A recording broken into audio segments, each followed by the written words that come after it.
And yes, here we are finally. I know it's like changed again, Wednesday, Thursday.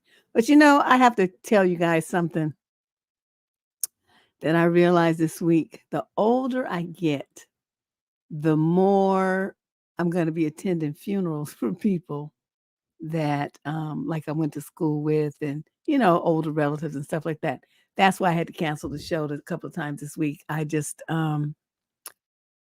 helped I just, showed up to support whether the family of a girl that I had been friends with in college.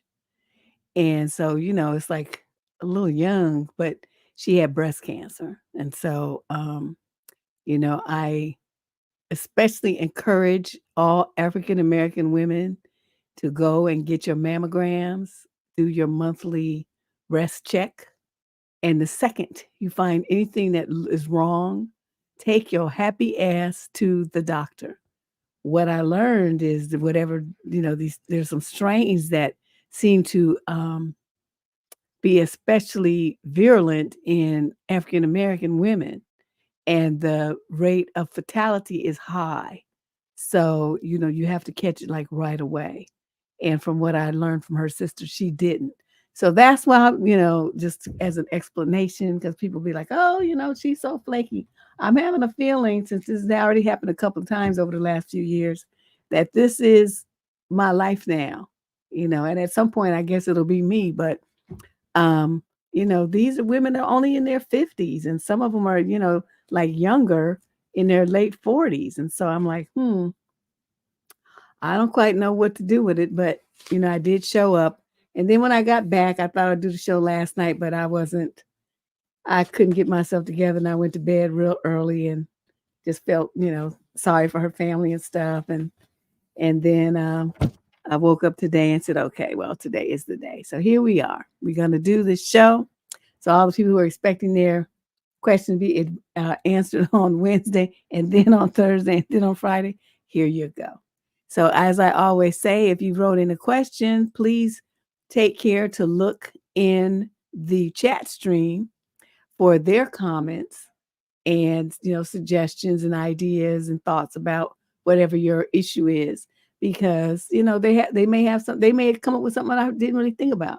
Sometimes we agree, sometimes we don't, but whatever. I mean, at least this way you get like the big picture, you get the whole shebang. Yeah. You've been reading about that, Anna? Yeah, girl, I'm telling you, I had no idea. But, I learned all about it from the situation from her sister when I went down there. And it was very sad. I mean, she has teenagers and stuff. I mean, she got married, kind of late in life, and started a family a little later. But so she has, they're like 17, 16, 17. I mean, they're not baby teenagers, but still, they're still minors. And, I was like, dang, this is just jacked up. But, what it is, what it is. Nothing I can do about it. So let's get started with this stuff. So maybe we can lighten up the mood here and talk about, get some laughs about the stupid decision that some of these other people make. Let's start with question number 1. We got 25 as usual. This is a young lady in the 22 to 27 age group from somewhere in the UK. Summary of issue. How would you feel if your new boyfriend met your family and acted like this? My new boyfriend of 5 months met my sister yesterday for the first time. She doesn't live nearby, but we are very close. Her husband was supposed to come, but he got caught up and couldn't make it. My boyfriend can be a quiet kind of guy, but he made no effort at all to engage in conversation. He looked away when we were talking. He didn't appear to be listening at all and took his phone to scroll a few times. It came across as rude and disinterested. I did say this to him after his answer was that me and my sister were talking about stuff between ourselves.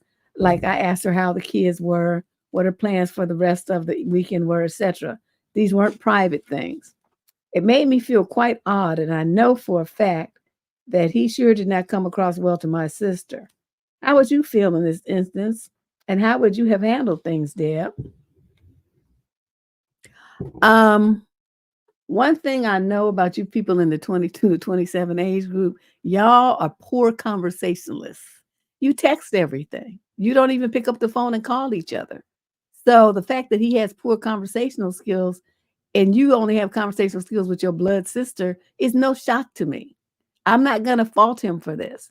I'm going to say it's part of the current society that we live in. None of y'all have good conversation skills. So I'm not prepared to like ream him because he didn't have any with your sister in a situation where he just met her. What you should have done if you wanted to engage him in the conversation, see, the only common denominator between the two of them was you. So the responsibility for them to engage well rested on your shoulders. You were the host of this event. Whether you was paying the money or not, you were the one that brought them together. Okay, so don't be mad at him. This is on you. This would be if whether it was two women, your mother meeting your potential mother-in-law. I mean, no, your mother parents meeting your boss, your children meeting your boss. Well, no matter who it is, the common denominator is you. And so the responsibility to bring them into the conversation and get them to be comfortable is on your shoulders. You didn't do that. So what you have to do is think about this next time. If you're going to set up a situation where the two people don't know each other, how can you get them to engage together? What can you talk about that's a common interest? What can you tell your sister about your boyfriend that would make her be curious and ask him some questions and bring him into the conversation? So you didn't do any of that. You just want to ream him because he didn't talk and perform like a trained seal the way that you wanted him to. Yeah, him scrolling on the phone and stuff would come across as rude. But like I said, in this current society, that is normal behavior. In my generation, it's not normal. In y'all's generation, it is. Because you use your phones for everything. It's like you guys go to sleep holding your phones.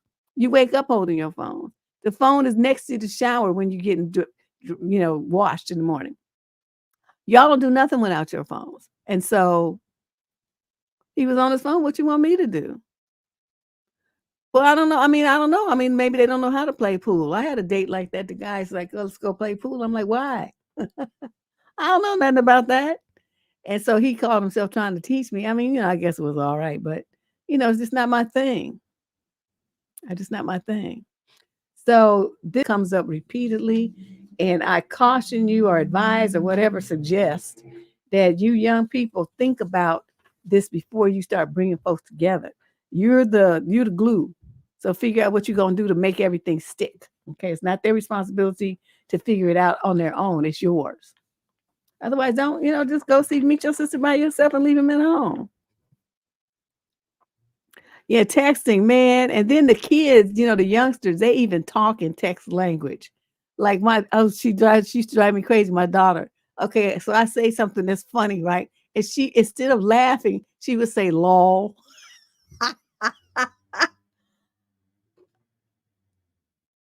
That, and her friend, I don't know, these young people, they're just different. So anyway, let's move on from that and talk about question number 2. This is a young man in the 28 to 34 age group from Santa Barbara, California. Tell me the issue. How should I tell my ex-girlfriend that I'm seeing somebody new? Why would you need to tell her that? Okay, let's see what you said. He writes, me, I'm 32 and she's 29. I broke up with my girlfriend of 10 years. 10 years? Almost a year ago now. It was a mutual decision. She asked me initially if I could tell her when I'm seeing someone new, and I agreed. This was reaffirmed a few months ago when we had a brief chat. I'm now seeing someone and it's getting pretty serious, but I'm really conflicted about keeping my promise. I think I want to do it out of respect for what we had, but I also don't want to curtail her healing process. Based on a few other details, I don't think she's over me yet, and this could be devastating for her. Her birthday is also coming up, so I want to be cautious of the timing. She lives in a different city, so my options are either just a text, a voice memo, a full on call, or nothing at all. Which option is the most appropriate in your eyes? Should I even do this at all? No, you should not. And what the mistake that you made was when she said that you said yes, like an idiot. What you should have told her is when we break up, we cut ties. We have no further involvement in each other's lives. It's like that. I'm not gonna tell you what I'm doing romantically. I don't want to hear what you're doing romantically either. That's like a boundary, blurring boundaries. I don't owe you that information, and neither do you owe me. Plus, it's disrespectful to each of our new partners to go running back and telling our other perfect. I mean, it's like, what are you? Is this like you got to check in? You got to clear it with them, or you need a permission? I mean, either one of those is unsavory. So you don't need to tell your ex about your new person. The only reason that would come into play is if you guys have children and the new person is going to be around the children, then the other parent would need to know and have some opportunity to check this person out because they're going to be around their kids. So they need to feel, okay about it. And, a lot of people skip that step and then, really bad things happen to the kids because they don't get the other parent who's neutral and can look at this person with neutral eyes and observe stuff about them. They don't get them involved. And then even if they do, they'd be like, well, they can't be telling me what to do. This is that. You should pay attention. Pay attention to what your kids think about the person. Because if they're uncomfortable, they're going to let you know. But so many parents ignore that. And they never ask them why they're uncomfortable. So the kid can say, well, they come in my room when I'm changing clothes, or they, be too close to me, or they always touching me. You need to ask your kids questions. Don't just dismiss what they say because it don't suit your agenda. So this kind of thing here, but you guys are single, you don't have any kids together, and there's no reason for you to report your current activities with anyone else to her. So just forget that you said that, or maybe send her a text to say, I'm not going to do that. So, you go do what you're going to do and I'm going to do what I'm going to do. And we're not going to report our changes in our lives, our romantic lives to each other. That was a mistake to even say, agree to that. It was a mistake for you to suggest it. It was a double mistake for me to agree to it. That's what you're going to say. If it comes up. I don't know. I wouldn't say shit personally. Isn't that insane?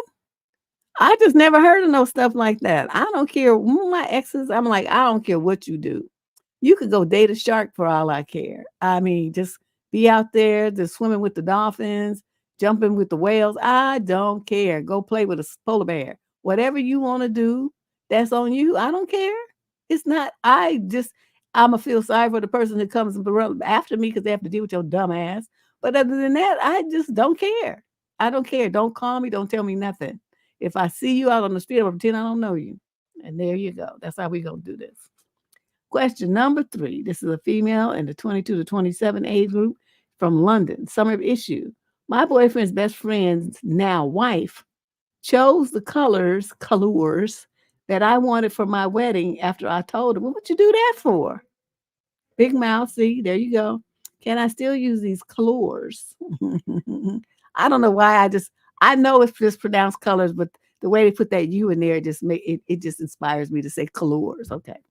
My boyfriend and I have been ring shopping and have been discussing getting married in the coming year, and I am really excited. We already talked about this happening years before, so it's not a surprise or anything. It's just moving towards it at a quicker pace now. A few weeks ago, his best friend got married. I hung out with his best friend's girlfriend, now wife, a few times last year, and we talked about wedding plans after they got engaged. She told me the colors that she planned, and I stupidly told her the colors I wanted too.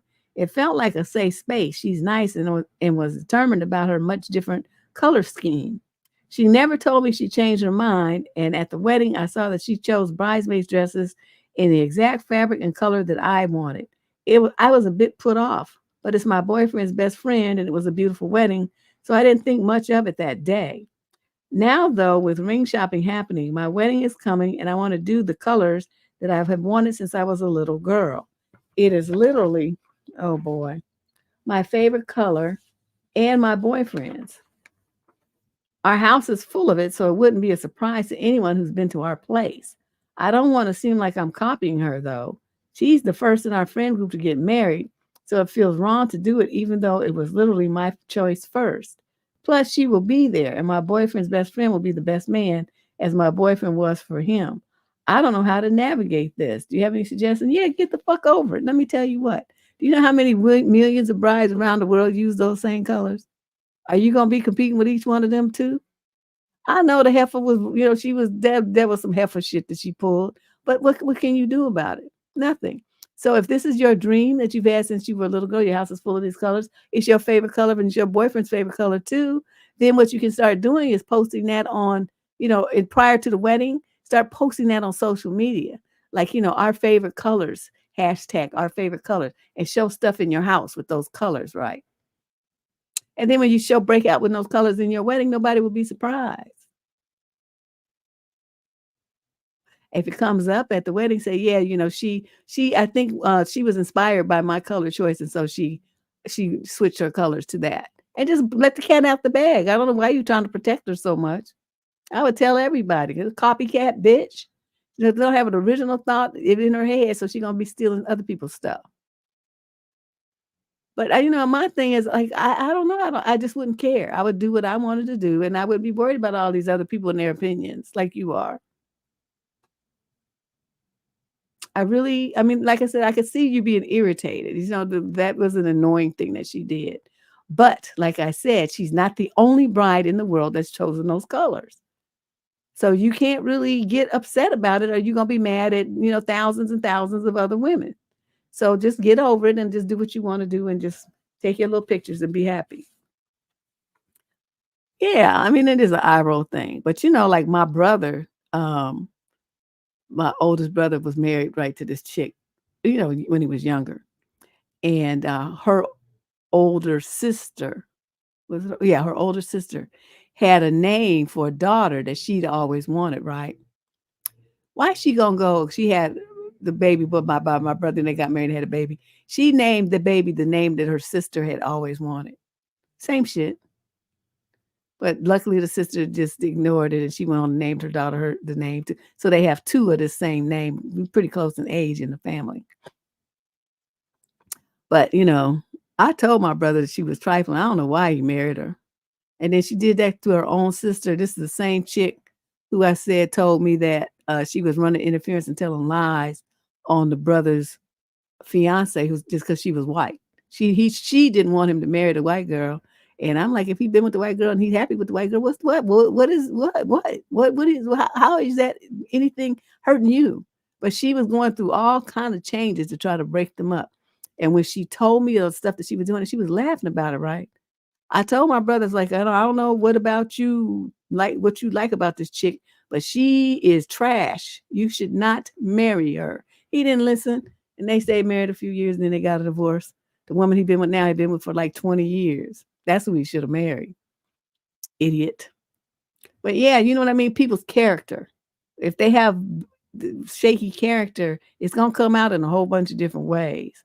And so you just got a taste of her character. Let's move on to question number 4, female 18 to 21, no location provided. So we have issue. How do I deal with my boyfriend disrespecting my boundaries? You make him an X. Next question. I mean, you know what I mean?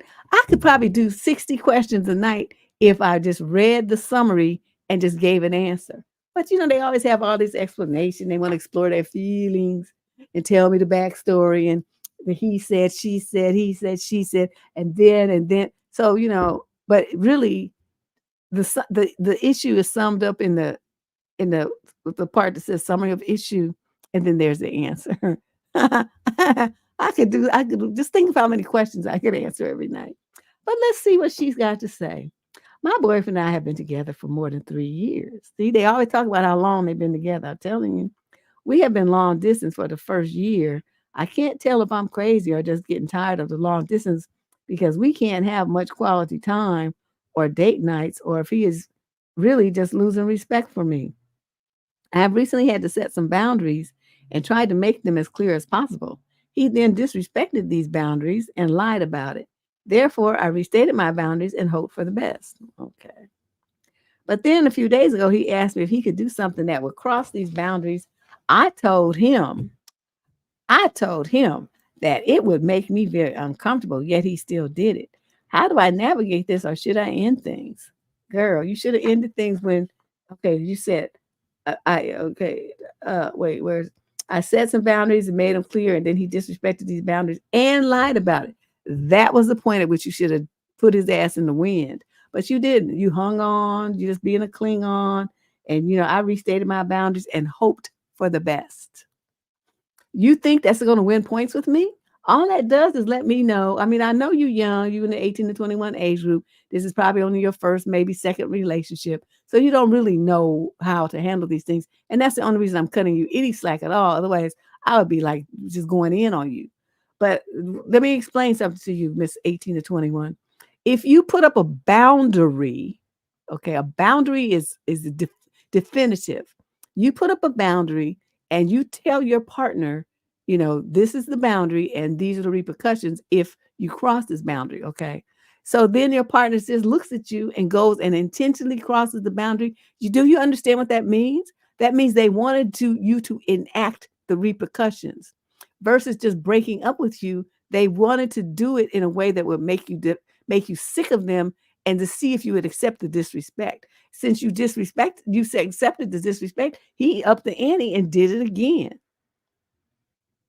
And that's the cycle that a lot of women get into. Like the guy cheats, beats on them, gambles away the money, does whatever he's going to do.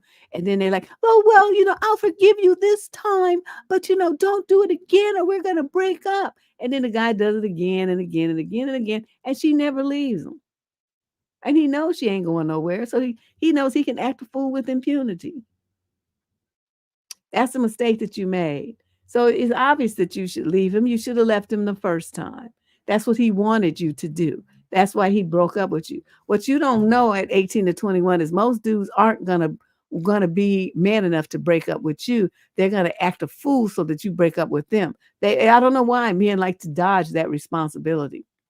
They just mistreat you enough to see if you have enough self-esteem and respect for yourself to put his ass in the wind. But most women don't. You negotiate, let's go to therapy, let's talk about it and all this kind of stuff. He didn't want to do any of that. That's why he acted a fool. So what you're doing is just wasting more of your life. So get away from him, move on to somebody else. I mean, he's probably going to be just as dumb, but he'll be dumb in a different way at least. I just don't get it. And she's 18 to 21. So let's hope she's 21. And so she's been with him for 3 years. Girl, I'm like, psh, is it me? I just don't have that kind of patience. Question number 5. This is a young lady in the 28 to 34 age group from New Jersey.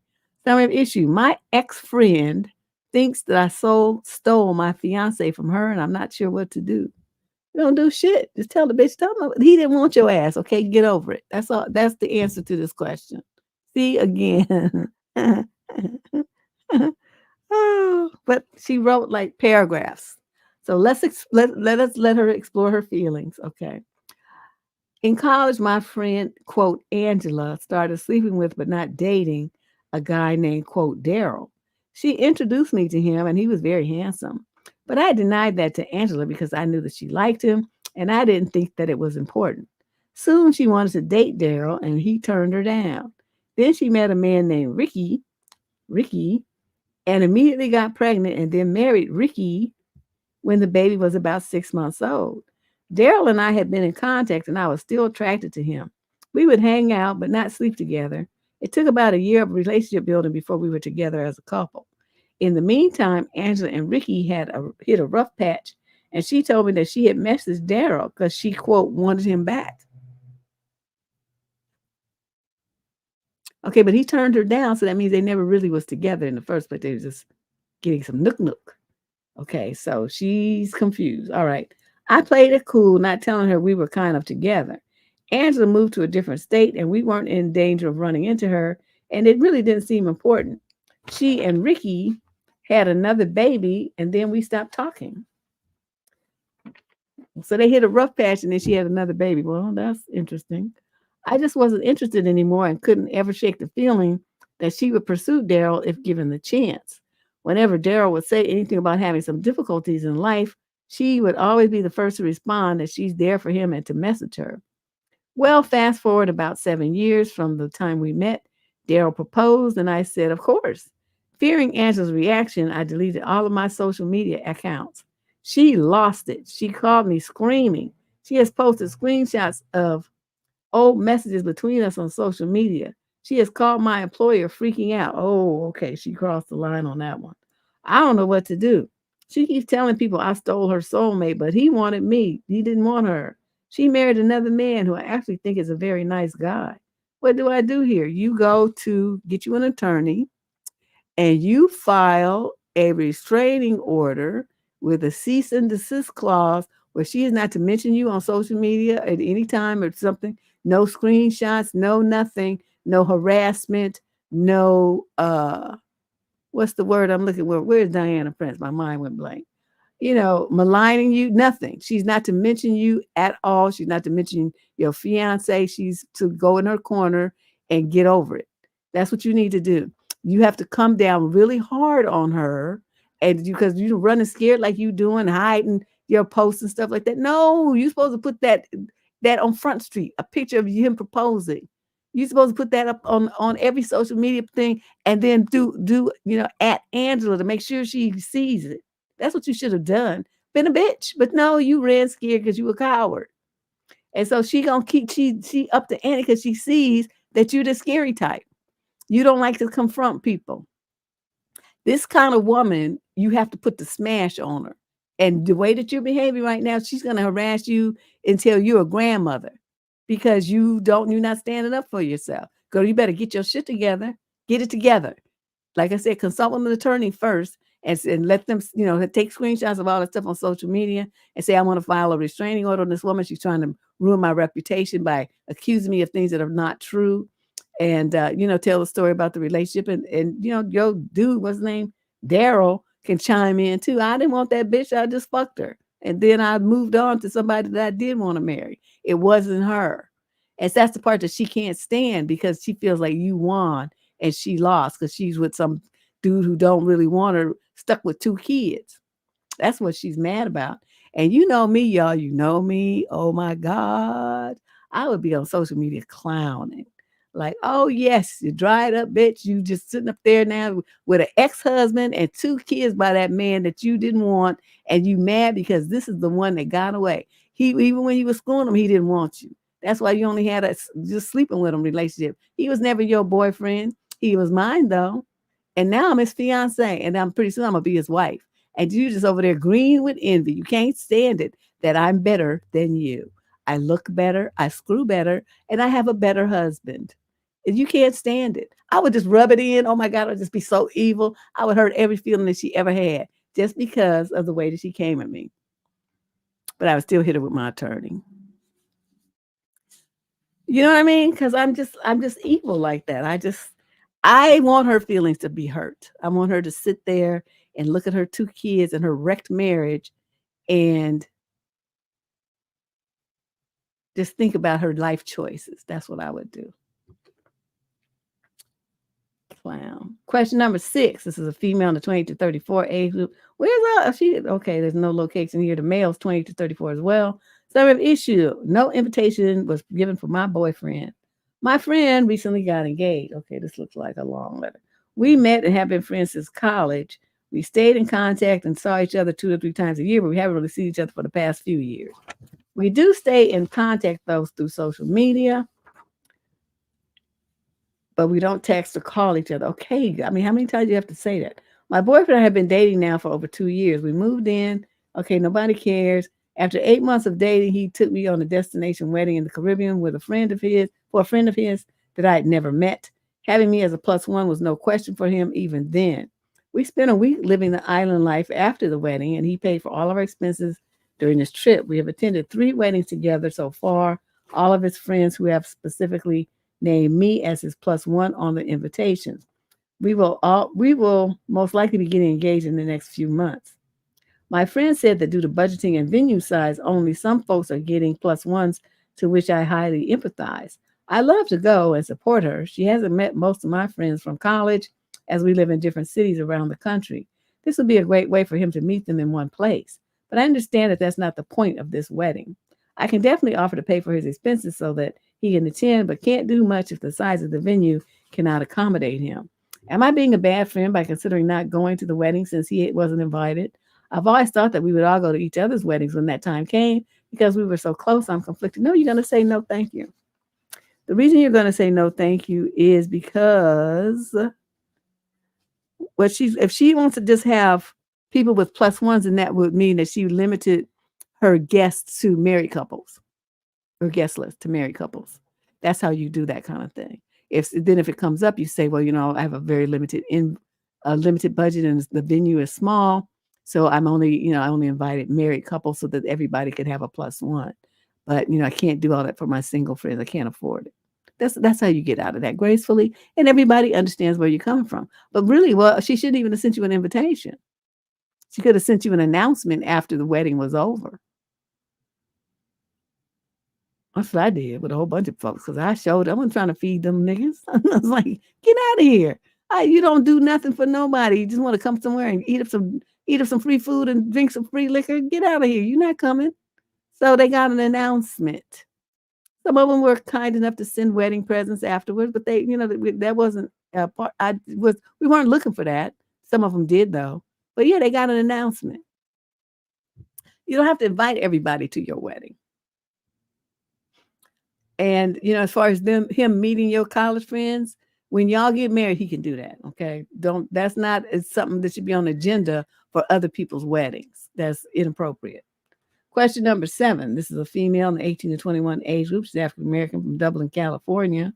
Summary of issue. He wants physical contact and I don't. So I'm 20 years old and I'm not really proud of the fact that I've never been in a relationship.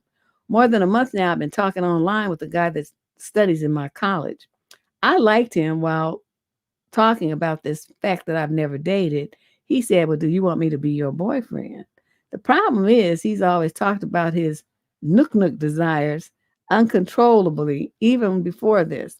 Now, after this, he clearly stated that if we would get together, he would want something. Now, I would like this guy, but he would be my first relationship. But I don't want any physical contact with him. Definitely not. Is he a dangerous person I need to avoid? Or should I go ahead with some red lines? Nope, you should leave him alone. First of all, let me explain something to you. You're 18 and 21, and you're talking to a guy that goes to your school, okay? Talking.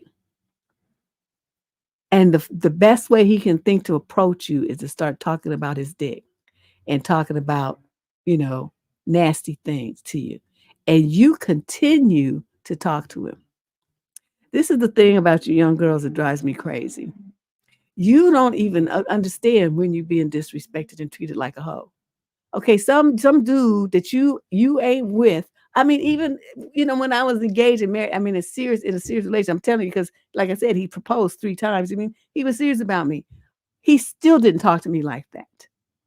It was more romantic. But to talk about, this kind of stuff in this trashy way like this, he's a garbage individual. He's telling you he's trash, and I don't understand why you don't see that. How can you feel good about some man talking to you like that, all up under your clothes and under his? And he ain't your man. Talking about, do you want you to be your boyfriend? You say, hell no. You disrespectful troll. Ain't nobody trying to be with you. As a matter of fact, let me hang up from you, and then you block his number. Block him on social media. Block him from your life. That's what you should have done. You ladies, you young girls, you accept way too much disrespect from these dudes. I don't get it. And after you hang up from them, you feel gross. You don't feel excited about it's not romantic. It doesn't stimulate your emotions. It doesn't make you feel good about him. It's just garbage. He's just trying to see what you're going to tolerate and how easy he can get them panties. And if you involve yourself in this kind of conversation with a guy, he knows that you either A, stupid, or be desperate. And you just want anybody to pay attention to you, no matter how they talk to you, and no matter how they disrespect you, you still accept them. So to me, that kind of stuff is always a test, you know. And what they're looking for you to do is cuss them out and hang up on them.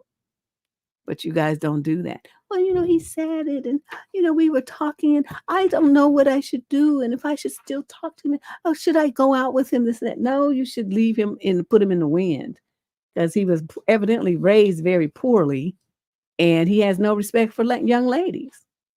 That's not how you come at somebody if you respect them. Remember that. Take a look at the channel of the Queen's Guide to Handling Men. That's the name of the video. And I'll try to remember to link it up here after the show. But it's called The Queen's Guide to Handling Men. And you need to look at that, because you're not behaving like a queen at all. You're just letting him just treat you like some scullery maid or something. These guys are just terrible. Ooh, and I just think about it, it's like if I let some man talk to me like that and my daddy caught wind of it, oh my God, I can't even imagine. Let's move on to question number 8. This is a male in the 22 to 27 age group. He's Asian, from Winnipeg, Canada. Is it fair for my friend to feel offended because I declined to engage in a hookup due to her size? Or am I in the wrong for prioritizing physical attributes in this situation? No, that's what a hookup's all about. I mean, it's not a relationship where you're looking at, someone's inner qualities and their heart and, their loyalty and all that stuff. A hookup is just about the physical attraction and what's going on physically. That's it. So there's no reason for her to feel offended if you didn't see her as hookup material. I mean, what is all this hooking up anyway? I don't understand what the point of all of that is, but you know what I mean? Because most men ain't really putting it down like that anyway. So your body is just getting used for him to have a good time with, and you don't really get too much out of it for the most part, because the girls, they talk about it. Dudes are like 30 seconds and it's all over. Or they don't have no finesse, they have no skills, they don't know how to do nothing. So it's not like the girls are having a good time and and it's like memorable and the kind of stuff they're gonna be like in their 80s and thinking about like, ooh, that was so good. It's not like that. So I don't even understand why they do it.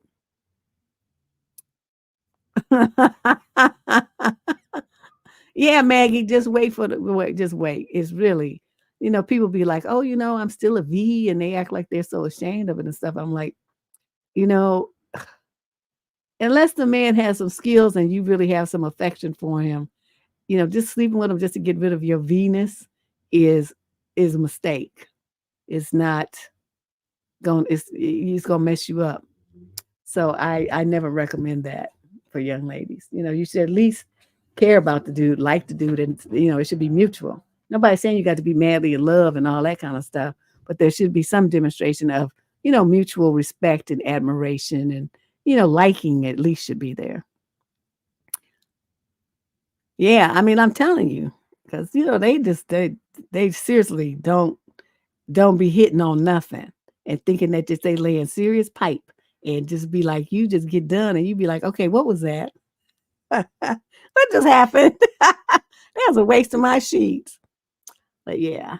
So yeah, dude, don't feel bad about it. That's what a hookup is all about. The physical attraction, to where you look at the person and you be like, well, damn, I need to get me some of that. That's hookup material. Anything else is pointless. Question number 7. This is a female in the 28 to 34 age group from Washington, D.C. So I have an issue. I have been living with my boyfriend for 3 years, and I think I'm going to move out. All right, Auntie, I need some advice here. I've been living with my current boyfriend. We are both 30 for 3 years now.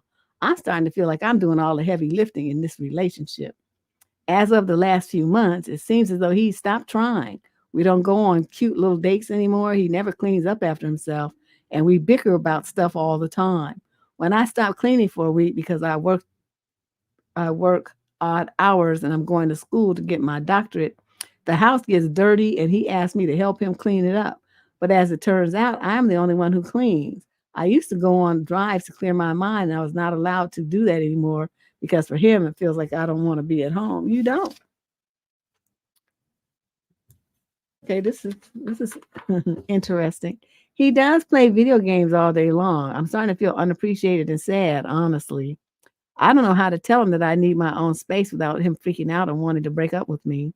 To preface, I have never lived alone. I went from living with my parents to living with my siblings to then living with my ex-partner, then back with my parents, and then with my current boyfriend. I feel like giving myself some space and time alone will help me mature. How do I bring up me moving out without upsetting him? He has a short temper and I don't want to break up or anything, but I feel like that is how he will take it. And no, you're gonna break up. You're gonna break up. And the reason you're gonna break up is because you just go from one dependent situation to another. You need to be by yourself.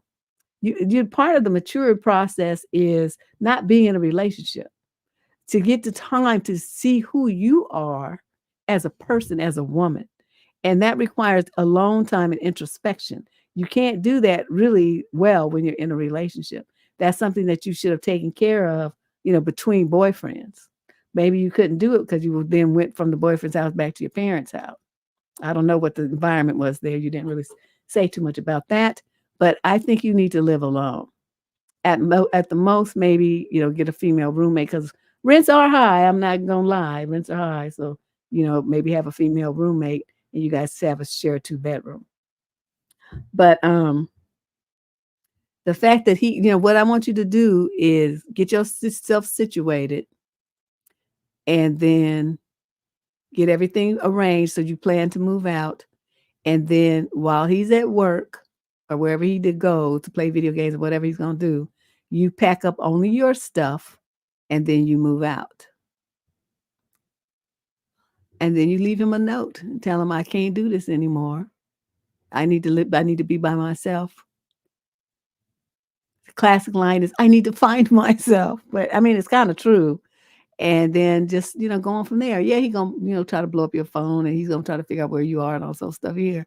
But, you have to stand strong. This is for you. It's not about him. You're trying to include him in your decision. Like, how do I do this without upsetting him? He's going to be upset either way because he's not going to be getting what he wants anymore. There's no way, unless you stay doing exactly what you're doing now, that he's not going to be upset. So get over that thought. You don't control anybody in the situation. I mean, in life, other than yourself, you control yourself. And most people don't even do that very well. So the thought that you think that you could do something and not, and control his emotional response to it is kind of funny. It's interesting. Let's move on to question number 8. This is a female in the 20 to 34 age group from the UK. Summary of issue. I need help navigating a situationship as a single mom. Hi, ladies. I came on here when I had issues with my abusive relationship, and Deb helped me so much. I have since escaped. I have been free for 2 years. I have not dated or seen anyone since. Basically, I was speaking to one of my male friends at this point, not ready for a relationship, but we made an arrangement as FWBs. And it started like this. He would come around 10 p.m. and we would, quote, hang out, and he would leave. We did this for a month or so, not really chatting in between. Then we started texting and voice messaging and calling through the day. One time he asked if he could stop, and I said, yeah, but I wasn't comfortable with him meeting my daughter at this point. So he stopped and left early on and then started happening regularly. This then had progressed, and he eventually met my daughter. He started stopping at mine a lot and spending the day there. Things progressed more. We were going out for food, just me and him, and also with my daughter. We went to a bonfire display. It's now been 7 months, and we have been seeing each other. Since we have been seeing each other, he comes around a few times a week, sometimes for a week at a time. He plays with my daughter. They get on so well. He's there for me emotionally as well. Whenever I feel down or lonely, he's there. We go out in places in public together, also with my daughter. We post pictures and stuff, but for some reason, he will not make it official. I need clarity, but every time I approach it, he diverts it with a joke or something. I don't know what this situation is, but he says he will always be there for me. We act like a couple and we do things like a couple, and we are amazing together. We both know it, but why would he not want to make it official? Because he's not there for you, my love. That's the part you don't understand. He's there for access to your daughter. Now, why you don't see that, I don't understand. I don't. you not doing nothing with this man without your daughter's involvement. He didn't start coming around real frequently until he met your daughter. You didn't connect them dots. You don't have any sense of fear for your daughter's safety. You don't have any suspicions about why this clown suddenly wants to be up at your house for a week at a time. Before, when he would just come at 10 o'clock and leave a couple hours later. But now he's going to be there for a week after he met your daughter. See, these women, these single mothers, I just stupid. Just stupid. Just stupid, stupid, stupid, stupid, stupid, dumb, desperate, crazy. Just don't see shit. Do they not see it or don't want to see it? See, that's the part that, has me thinking. But I mean, this is so obvious that his behavior is so freaking obvious to me reading this letter, and she can't even see it. It's happening right in front of her face.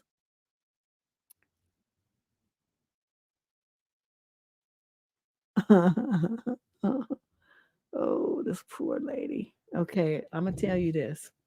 This man, in case you didn't understand, let me just talk to you directly.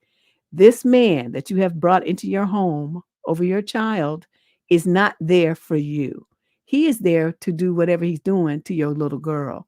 Get this fool the fuck up out of your life and the fuck up out of your house and protect your daughter from him. He is never to come around you and her ever again. Do you understand me?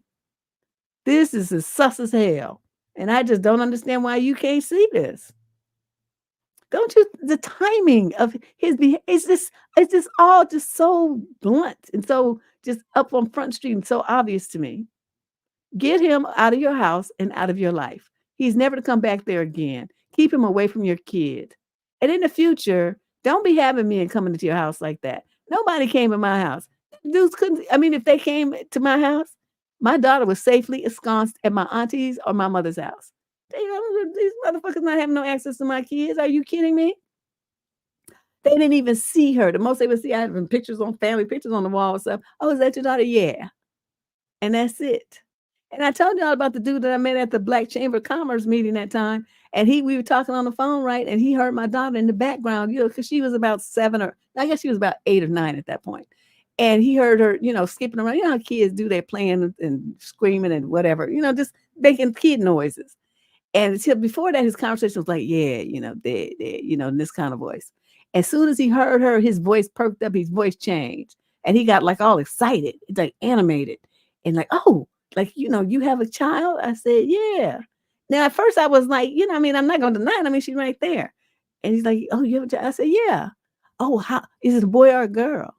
Okay, so the way he asked, I don't even know, y'all. It's just the way he asked that. I mean, it's a totally normal question, but the way he asked it, it just made me, that mother sense, I just picked up on it that quick. And it's something I just felt uneasy.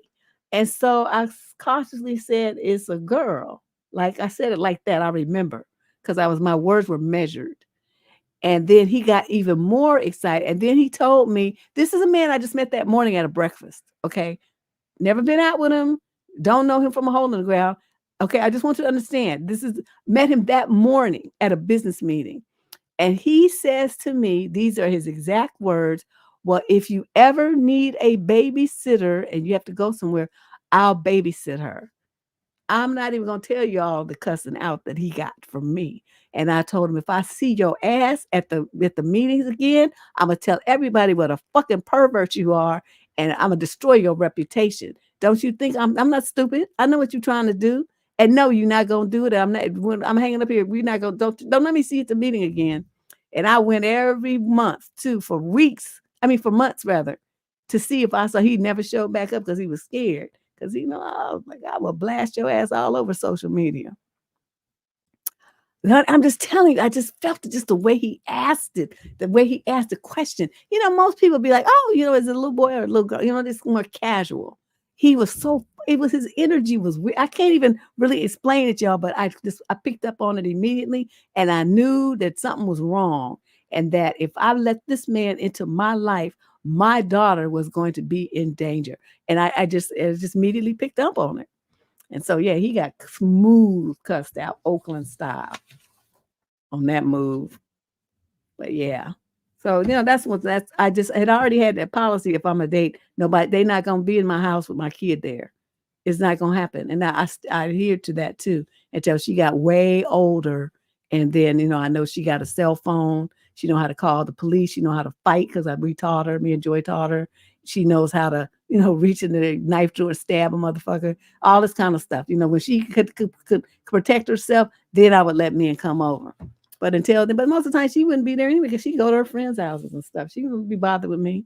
She's like, you're old. And your men are old too, and you guys do old people things. I'm out. Okay, let's move on to question number 9. This is a young lady in the 22 to 27 age group from Ohio. Summary of issue. My close friend of 15 years has been overstepping over the past few months, and I don't know how to handle it. I've tried to talk to her about it, but she just brushes it off and disregards my boundaries further. For example, she checked my phone, lurks outside of my house, monitors my what? And contacts the person I'm dating under the guise of professional reasons. Though this is hard to believe considering the recurring pattern. What steps should I take? It's just not cool. I spoke to her, gave her chances, and with our shared friends and her ties to my family, it's complicated. I can't figure out if it's competition or if she's just not cool with me having people in my life. I changed my password. I cut off contact, but we still share some mutual friends. Okay, so get rid of them friends. I mean, what do you want from me? It's like, why would you? I mean, how you gonna let them mutual friends put you in a position to get tortured like this? Honestly, I'm feeling uneasy around her, and she keeps acting like it's no big deal. It's annoying to say the least. She continues to contact me. That's because you haven't cussed her out. Sounds to me like she likes you and she's being like territorial and stuff. So, but you don't the way that you wrote this letter, you can tell that you're a non-confrontational person running scared, just like the other woman in the previous letter. You run scared instead of just turning around and saying, bitch, what the fuck is going on here? Stop calling my man. You call him again, we're gonna file a restraining order on you with the police department because this is some bullshit. You checking around, looking around outside my house, same thing. Restraining order is in process. Checking my phone. Well, you should put some kind of lock on your phone. Some people have fingerprint locks. I do. I have a pattern and my fingerprint. Some people have face recognition. I mean, whatever you gonna put on there, but put something on your phone. And I don't even have nothing of risky on my phone, but I don't care. It's my stuff, and so I don't want nobody looking at it. And let's see, what else did you put on here? Monitors your outings. How can she monitor your outings unless you have a big mouth and you be telling her stuff? See, she can't monitor shit if you keep your mouth closed. And she's like, well, where are you going? None of your fucking business. That's where. Well, when are you going to be back? When I get back? Well, who are you going to be with? None of your fucking business once again. Stuff like that. See, that's how you have to answer. You probably giving her the information because you feel like, well, we've been friends 15 years. I don't give a damn if you've been friends for 100 years. Yeah, like stalking her, like hanging around outside of her house, like parked out there or, standing around out there. That's what she means. Like a stalker. That's what stalkers do. So, this is an easy fix, but you got to find get your ovaries together, chick, and start speaking up. Honest call to live. Oh my God. Oh my gosh. Yeah, these days this show just be on any old night. Any night. You never know what. Okay, it's supposed to be What the Fuck Wednesday. Has that been on Wednesday? I think it's been on Wednesday once this year. Thursday is popular. Friday is, pretty common. And now today we've migrated even to Saturday. So just, it's the best thing is if you're not a subscriber to this channel, that you should hit that subscription button with the instant notification thing so that oh yeah, okay, she's going to do the show today so that you can come. Because otherwise you'll probably miss it. Because I keep having to change it. Stuff keeps going on. Stuff keeps happening. So let's move on to question number 10. This is a female in the 22 to 27 age group. Summary of issue. Am I being unreasonable after ending it with a guy? I was dating this guy for 4 or 5 months and I ended about a month ago, which did not go down well. He proceeded to get completely wasted and spent the best part of a week guilt tripping me. Okay, how could he guilt trip you if you had blocked him after you broke it up? See? Did you guys see my short about that? I put a short up about how women don't block men and then want to come crying about how the problems that happen. Interesting. Okay, he threatened to K himself. I love it when they do that. Binge drinking and then ringing in sick at work telling me he couldn't afford to pay his bills now. This only confirmed that I made the right decision. That's right. I was kind and honest and said that I had moved too fast. I didn't feel like we had much in common. Myself carrying the whole conversation all the time. He always had a few red flags that were showing signs of being manipulative. He settled down and said we could still stay in touch because he missed me as a friend. I said yes, but then every conversation goes back to how he's feeling down because he missed me or he's feeling better. So he's angry because I pursued him, and yesterday sent me a screenshot message that I sent to him as if to say, look, it was you that wanted me. And I did then, but it wasn't going anywhere. So I was polite and said, I think it's too soon to have a friendship because you're reading into messages and trying to guilt trip me. He completely kicked off and said, I will never hear from him again. So I'm hoping he will, but part of me worries he will drink himself stupid. When I ended, he told me he took a load of pills when his last ex ended it.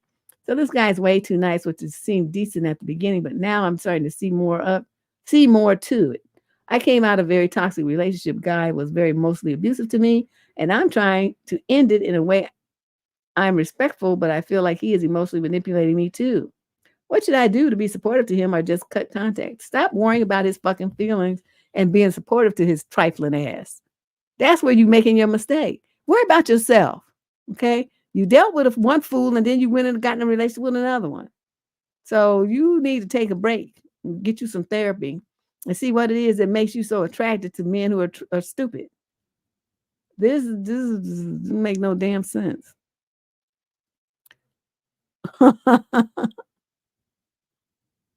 Oh, Alan. Thanks, Alan. I just, I don't even really know what to say here. But I tell you what, because when people talk about, if you don't do what I say, I'm going to K myself. I'll be like, well, what kind of flowers you want at your funeral?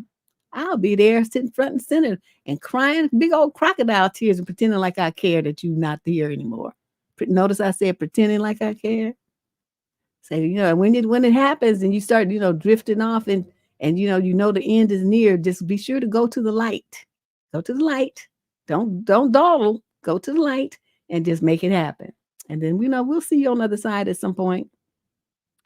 I don't care. That I don't know. That doesn't work on me. I don't have the least bit of concern when someone says, I'm gonna hurt myself. Good. Do it. Saves me the trouble of doing it. Stuff like that. I say stuff like that to them. But yeah, I've had a few do that, you know. And I guess it worked on other women, but then I'd be like, "Pfft," and they'd be like, you cold, you can't really mean that. Oh, I mean every word of it. I'd be like Kevorkian on your ass and help you make it happen. So don't test me. That would be a mistake. I'm like, shit, you know. So yeah, just forget this thing about trying to be supportive of him. Just cut ties, block him, and change your number or something. Switch to question number 11. This is a male in the 18 to 21 age group from Detroit. Some of issues. I am a very confused young man. To start, I'm doing okay. I'm not a dusty. I have 2 jobs and I have a roof over my head at night, but my stupidity gets in the way all the time. I can't even have excuses anymore. I wasted a lot of money on cars and stupid shit, and it finally caught up to me. Now I have no savings, and my checking account is minus $26.53, and I have no car because I had no money to fix it. Wow. In short, I didn't think about the long run, just short-term gratification. I just want to start fresh and prove to myself and the world that I can be logical and act with purpose. How do I go about how do I go about or how do I unfuck my life? I know what to do, but I don't see the point of doing it. I'm hopeless. Wait a minute. If you know what to do, then and you don't want to do it, then why are you writing to me? I'm confused. Might I start by suggesting that you read this book? It's an old book, but it's like a classic, and there have been dozens of spin-offs about it from it. But it's called Rich Dad, Poor Dad. I think it was written in the 90s. And it is a kind of an exploration of the things that and the ways that people that have money handle their finances versus the way that people who are poor handle theirs. And when you have the poverty mindset, which is what you did, just spending on stupid shit to be flashy, instant gratification. You want to put labels on your back to try to impress people, buying cars and all this kind of stuff. That's a poor people mentality. So you don't have any kind of vision for the long term. You don't have a plan for your money. You just fuck it off like right now because you have it. So I suggest that you start with that. Like I said, you probably find it at the library. It's an old book. It may even be online somewhere for free. I don't know. It's that old. But start with reading that and get clear on the concepts of money management. If you want to build wealth, there's a certain mindset that you need to have. It's not buying material items that, depreciate within minutes after you purchase them. Yeah, Robert Kiyosaki, thank you. Yeah, there's a whole series of them, and like I just said, there's a whole series of spinoffs of them. And then Les Brown wrote one too from the Black perspective. I forgot what it was called, but it's based on those principles as well. And so, there's all kind of information out there, but you have to take the time to read, get you a notebook, and extract the key principles of those books that you read, and then start applying them to your life. You already work in 2 jobs, so there must be something that you could do different to start saving some money. Putting money aside to achieve the goals that you have in mind for yourself. Okay. No bling, no fancy clothes. You're gonna shop at J.C. Penney's or some. You're gonna get clothes. They're gonna look nice, but they're not gonna have nobody's name on them. They're not gonna be fancy. They're not gonna be the latest fly gear. They're not gonna be anything like that. They're gonna be clothes. Okay, that's one thing. They're gonna be clothes. They're gonna be clean. They'll be stylish, but they're just gonna be plain clothes. That's what you're gonna wear. I noticed that too. Like when I was first, getting into the workforce, working around these people that were millionaires, working. They lived in like Marin County, like Ross, and they wore like Izod shirts and just like jeans and or Dockers and stuff. I mean, just stuff that you could buy anywhere. That's what the guys would wear and the women would wear, pretty much the same kind of thing, and loafers and stuff.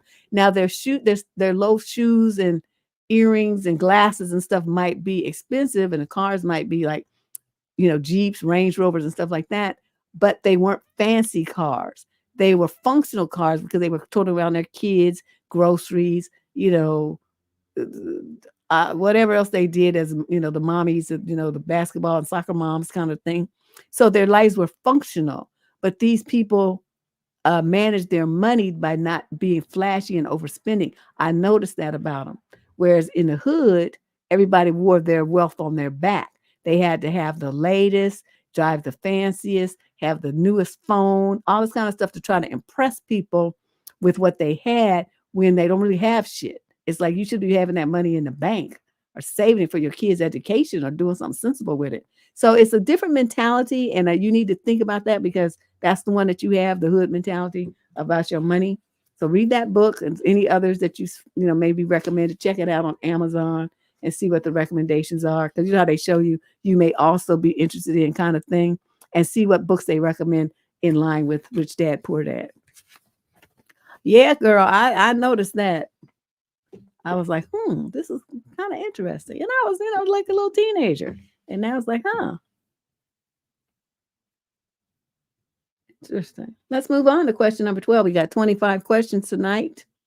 This is a female in the 18 to 21 age group. She's African American, a Leo from Scottsdale, Arizona. Summary of issue: I need some expert dating advice. Hi, Ms. Cooper. I love your show, and I'm hoping you can help me with some dating advice. For a background, I'm 20 years old and just earned my associate's degree in business management. I own a small at-home baking business, and I'm doing quite well financially selling my treats. So that I'm on the verge of buying my own home within the next 2 years. Oh, good for you.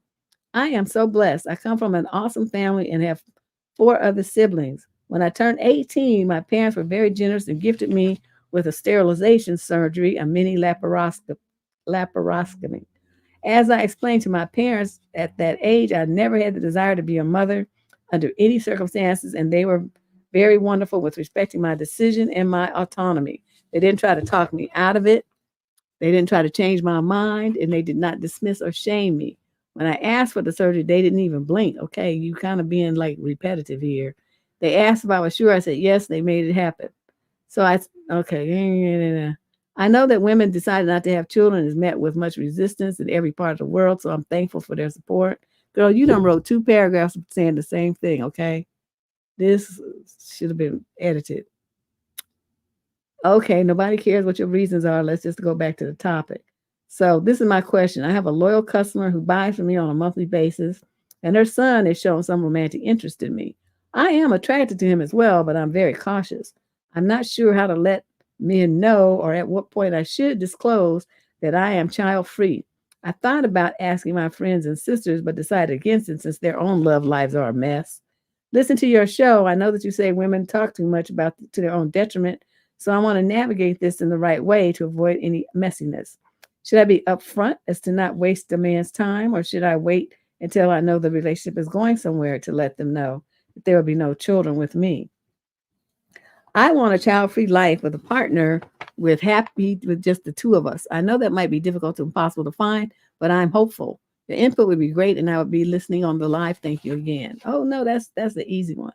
Okay, so like in the early part of dating, when people are like, "Oh, what are you looking for?" I hate that question, but it always comes up. What are you looking for? And they're like, "Oh, I was thinking that I'm going to finish school, and then I'm going to go for my doctorate, and then I want to build my career for 2 years, and then I want to hopefully settle down and get married and have a couple of kids." That's the point at which you say, "Oh, so you want children?" And they're gonna, are you dead set on having children? And you have to ask them, because sometimes people just telling you that because it's just rhetoric. They don't really want it. They haven't really given it much thought. But it sounds good, and it's what most women want to hear, so it's gonna come out their mouth. So you have to circle back and verify that. Say, "Oh, are you really giving that a much thought? You really want to be somebody's father?" And then see the expression on their face when you do that. That will tell you a lot, because the ones who are just rhetoric are going to start blinking. Like, what do you mean? The ones who really mean it will say, "Oh, absolutely. Something I've always wanted. I come from a big family. My dad was a great," they're going to have some follow up. "My dad was fabulous. And I want to be able to share the stuff that my dad taught me with my sons." They're going to have some language that's going to go along with it. And that's how you know that it's a real desire. It's a real part of his future plan. So then that's when you say, "Well, I guess then it's, out of fairness, I should tell you that I plan to never have children. I will never have children. I've taken care of things to make sure I never have children." So, it's unfortunate. I mean, we can enjoy the rest of this date, but I don't think there would be really any reason for us to see each other again, because our paths are going to go on we're going to go on widely divergent paths through our lives. You want to be a dad, and I don't want to be anybody's mama. And then he's gonna sit there. Now, the ones who were on the fence are gonna be like trying to backstep and like backpedal. "Well, I'm not really sure." The first group I was talking about, the ones who are the rhetoric people, they'll be like, "Well, it's just something I was thinking about. It's just, I don't know. I haven't really decided yet." They're gonna try to, to keep you on the hook. The ones who are firm about it, who really do want to have children, are going to say, "Oh, thank you." Or they may even ask you, "Well, why? Why did you make that decision?" There'll be a conversation about it. But, it'll just be an intellectual one. It won't be anything emotional, because you guys don't have any emotional investment in each other yet. And then you can just tell them, "It's a decision that I've made. The plan I have for my life, as I've mapped it out, includes, this and that, but it does not include, I would love to get married, but I want a husband who just wants to be with me and not with kids." And so, that's anyway, that's at the point that you would bring that up. Once he brings up that he wants to have kids or family and all this kind of stuff, that's when you drop that bomb. You don't hold on, don't keep him in the dark, and don't pretend that you want what he wants and all that kind of stuff. You tell him then. But, just to walk up to some man and be like, "Hi, my name is Sheila, and, I'm not having no kids." I mean, that would be greatly inappropriate. So we're not going to do that. Let's move on to question number 13. This is a male in the 22 to 27 age group from Portland. Summer issue: how do I ask my roommate to move out? What is the kindest way to tell my roommate that this living situation is not working out for me and he needs to move out. I'm the master tenant of this apartment. My roommate, quote, Nick, moved in 3 months ago and it has not gone well. He is inconsiderate, selfish, entitled, and seems either to not be aware or not care how his behavior affects other people. He does things like turning on the heat and letting it run all night, knowing that it wakes me up and my other roommate up at 3 a.m. I've told him countless times, but he can't seem to be bothered to remember to turn it off. I basically wrote him off 3 weeks after he moved in, after he got into a huge argument about splitting the cost of household supplies. He refuses to pitch in for stuff that we all use. I know he needs to move out and that this living arrangement will never work, but I'm still struggling with the thought of kicking him out. I am empathetic to the position I'm putting him in by asking him to move and find a new place. I was asked to move out by my old roommate of mine, and it definitely doesn't feel good. I'm also worried he may freak out and damage the property out of spite. How do I ask him to move out in a way that is compassionate, civil, and won't leave him wanting to seek revenge? If you were going to be kicked out by a roommate, how would you want them to do it? And what would you want them to say? Well, see, that wouldn't happen to me because I'm civil and I know how to do things. But what you should do is come up with a list of the things that he does that is a violation. And the first thing, wait, let me backtrack. Before you started letting people move in as the master tenant, did you have a written rule of expectations and regulations and rules and policies for the apartment? If not, you put yourself in a very awkward position. I suspect that you need to rectify that situation immediately. That's as part of the tenant agreement. You should also have roommate agreement and all the stuff that you listed that they should and should not be doing. You need to do that. And it's first as saying chipping in on the household, those household supplies and stuff. Just make that part of the rent. What is all this separate stuff?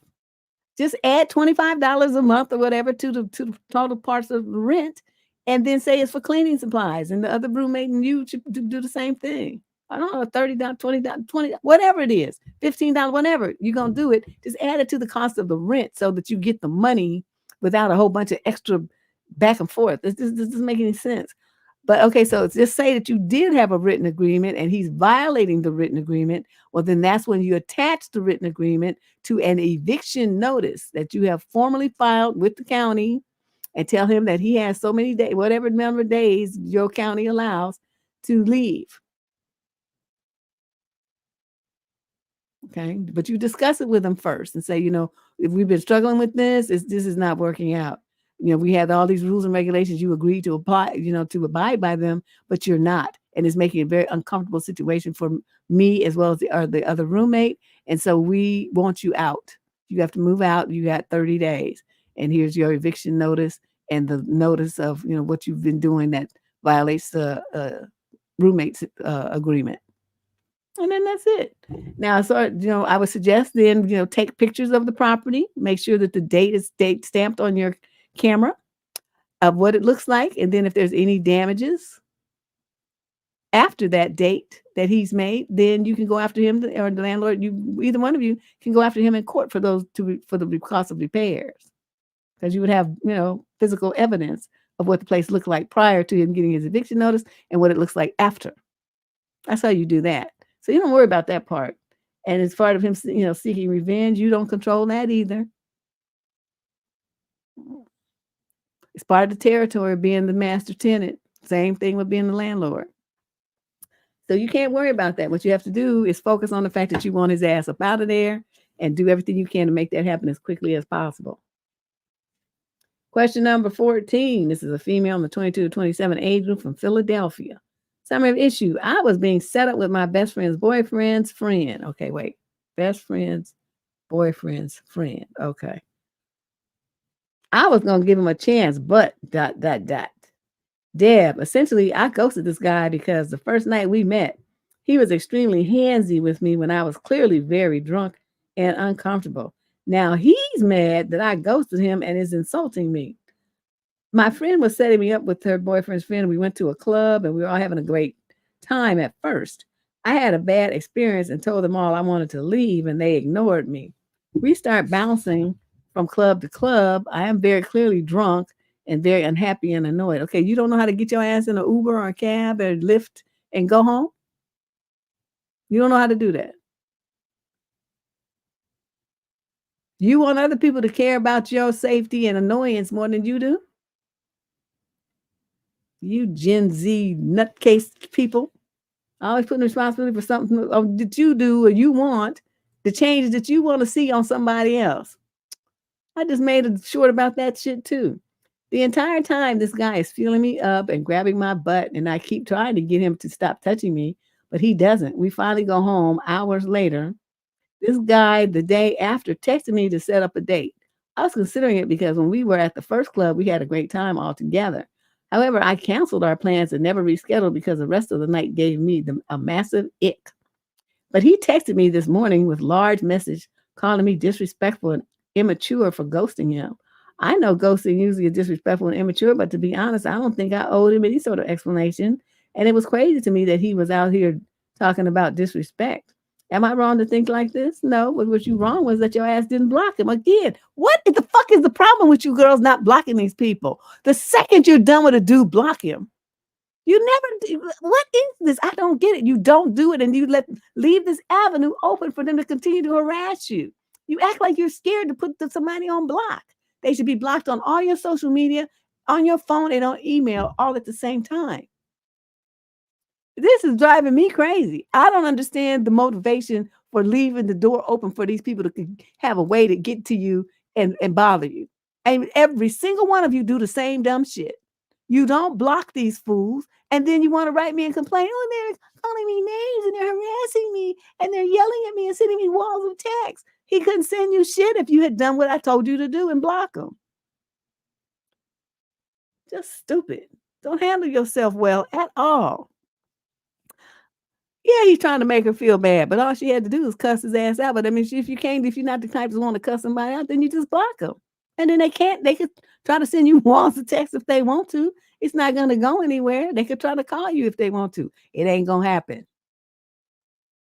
So, my thing is though, you had the opportunity. Thanks, Onyx. You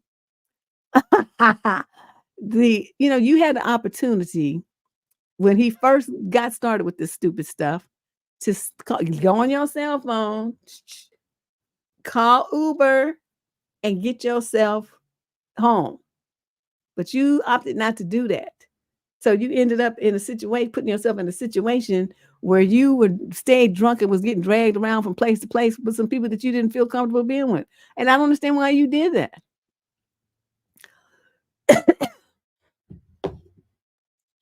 I don't get it.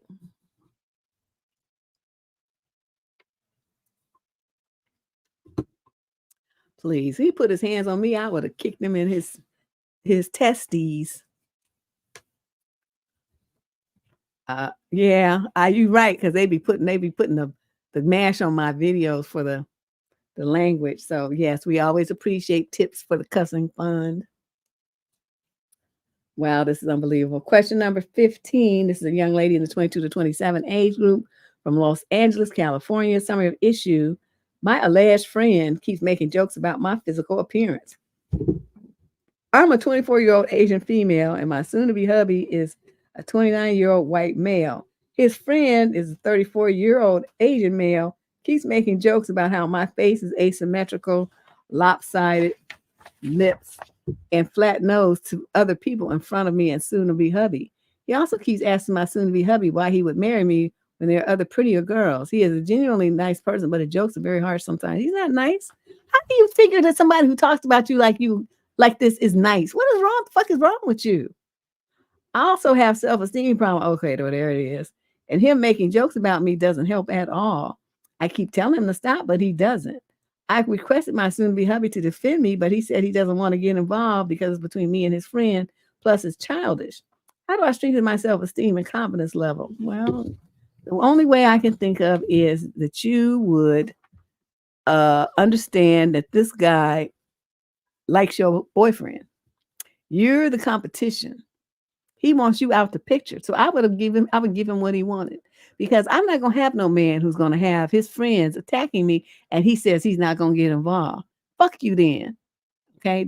The second he said that to me, or the second the friend said some funky shit and he didn't check him, me and the relationship would be over. It wouldn't be no fiance. We wouldn't even make it to boyfriend. because that would be done with him. It's like, you gonna let your friends disrespect me like that, and you not gonna say nothing? You just gonna let it happen and just leave me out to dry? You chicken coward ass.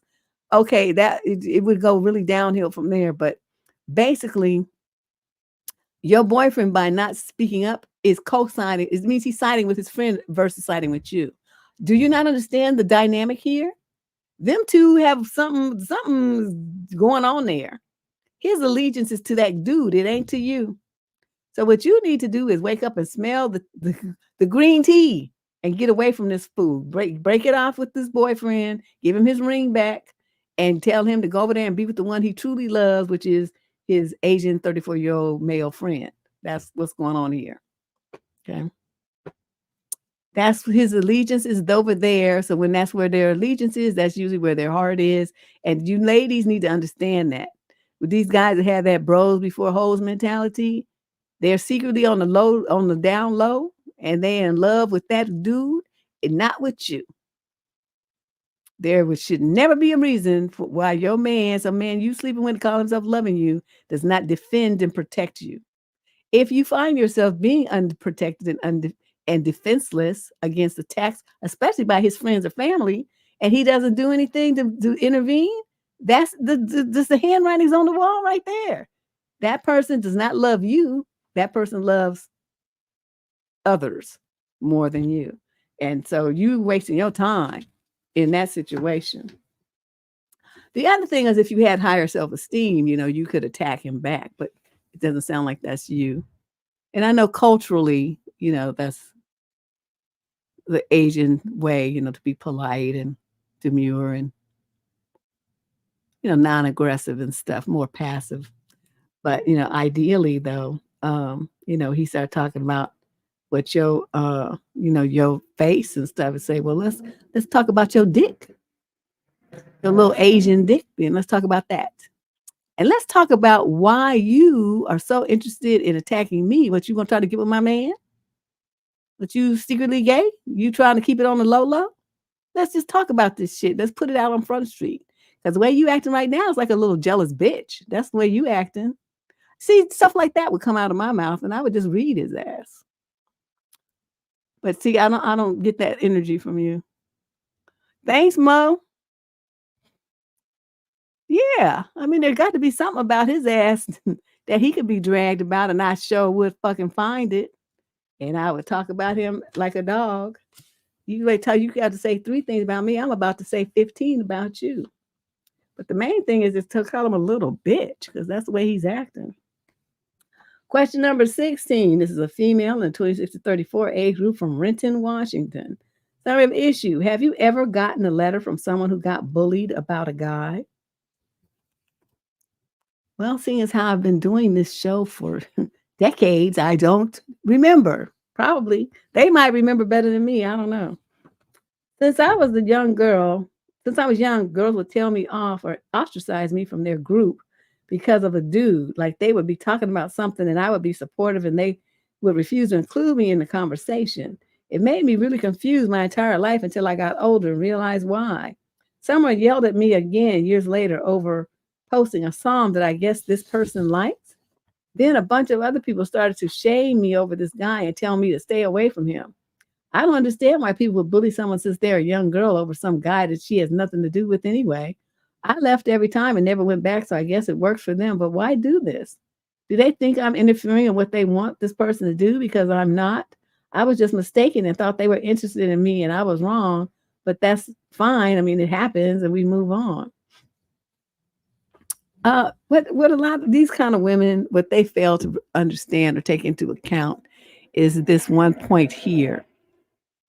You might like a guy. You like a guy. I mean, you want to follow him around and stalk him and call him all the time, text him and be up under him, find excuses to be around him, all this sort of stuff.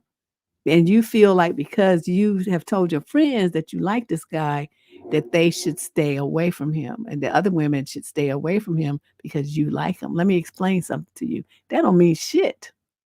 What matters is who he likes.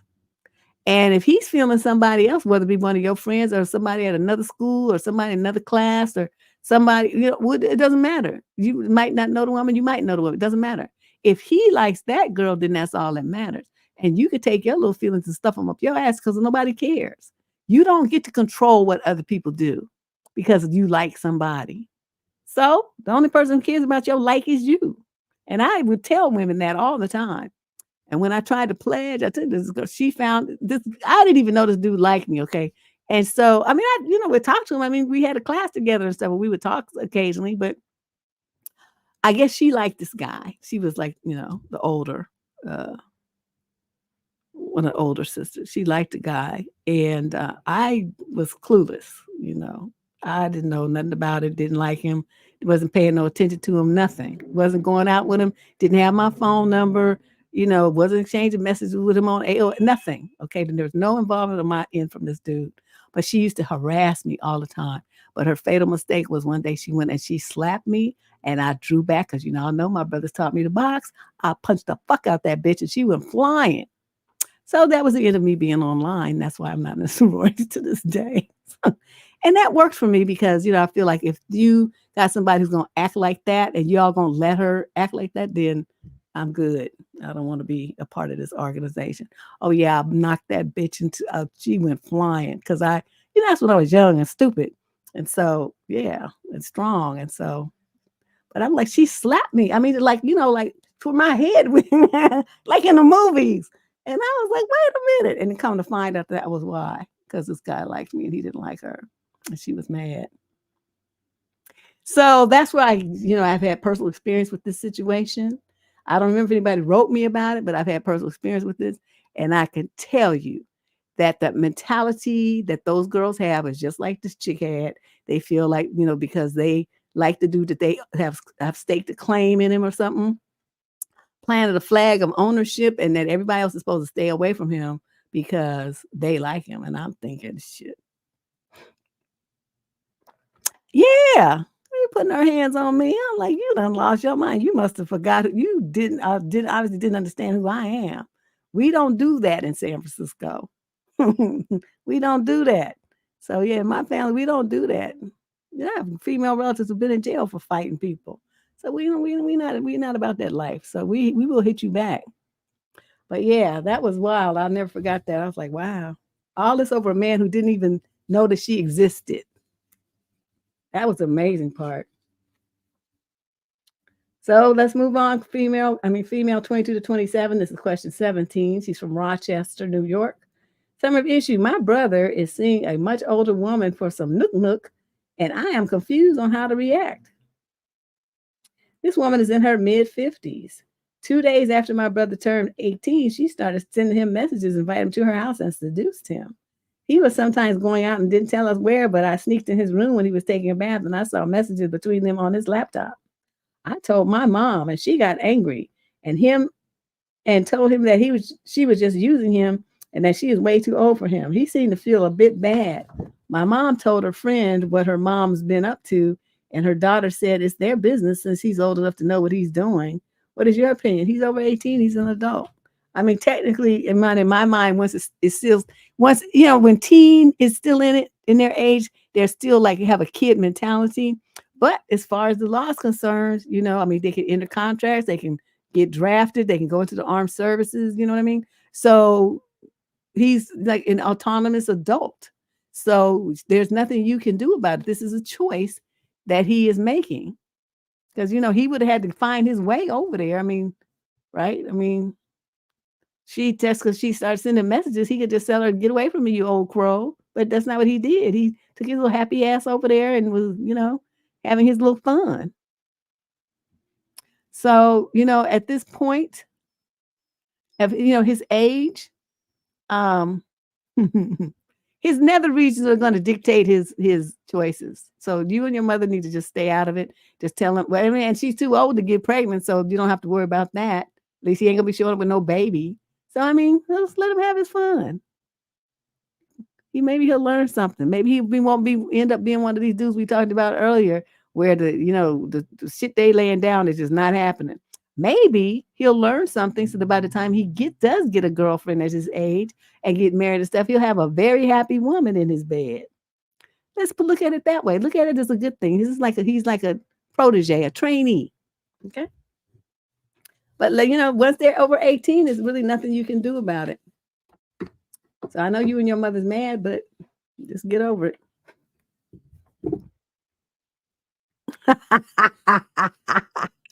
I knew you guys was gonna find. I mean, but it's the truth because I'm telling you, most of these dudes, they don't know what the hell they doing between the sheets. It's just a nightmare. Question number 18. This is a female 22 to 27 from Jackson, Mississippi. Summary of issue. How do I reject this guy that has been pursuing me? I have been seeing, quote, Ron for the past few months. I was quite interested in him at first, but then it dawned on me that my feelings for him are not quite romantical, she wrote. And after considering for 2 weeks, we have not met during this period. I figured that I do not want to waste his time anymore since he told me that he likes me romantically. I am meeting up with him soon and now I wonder how I should address this to him since I want to tell him in person that I do not know how to say it to minimize the hurt. And some people around me suggested to just ghost him, which I think is not a mature solution. I do not want him back because he lacks experience since he's just a couple of years younger than me. Incompatibility, and most importantly, I cannot fully be myself around him because he's kind of idolizes me. Oh, that's it? So you trying to figure out if you should ghost him or not? You've seen Ron for the past few months. Yeah, well, by the time you see them last few months, ghosting is kind of rude. I only like ghosting as with like somebody that you met on the internet, you went out with a one time or something like that. But if you've been dealing with the dude for months, I mean, that deserves a conversation. So what you just have to do is say, over the course of this relationship developing and stuff, I realized how incompatible that we are, and so I want to end things. I don't want to waste your time or mine.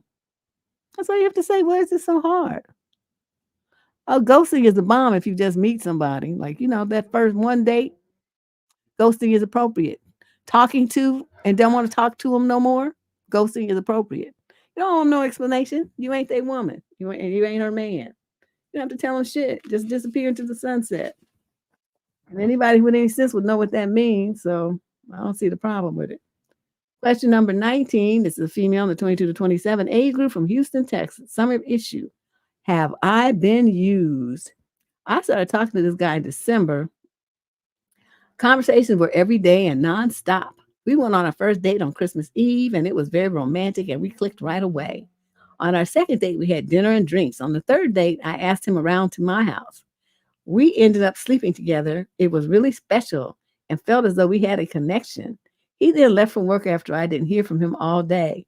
I felt afraid to reach out, as in my gut I was thinking rejection. But then he did message the next morning saying that he had a great time and is looking forward to seeing me again soon. I responded, but since then the conversation has really dried up. Part of me wants to message and check in on him, yet I somehow feel I'm setting myself up for a heartbreak. Do I keep my distance and wait for him to ask me out again? It's been so long since I've dated anyone, so I'm scared of being hurt, but I really like him. No, you should be dating 2 or 3 dudes, like I always say. See, you wanted to treat this like it was a relationship with all these expectations of calls and checking in and, follow up and all this kind of stuff. You slept with somebody that you wasn't in a commitment with. And when you laid down, you wasn't in a commitment. And when you got up, you wasn't in one either. That's where a lot of women get confused, I think.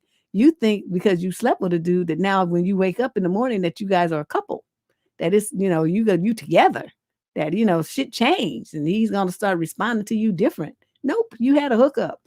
Okay. That's it. And that's all. Understand what time it was. Unless you have a commitment before you lay down, you don't have one when you get up either. Okay. So, you should not text him again. You should not call him. You should not do anything with him. You should just move on. Okay. And I suggest, like I said, that you date 2 or 3 dudes at the same time so that you don't get too emotionally invested in any one of them. Unless, he's going to be emotionally invested in you back.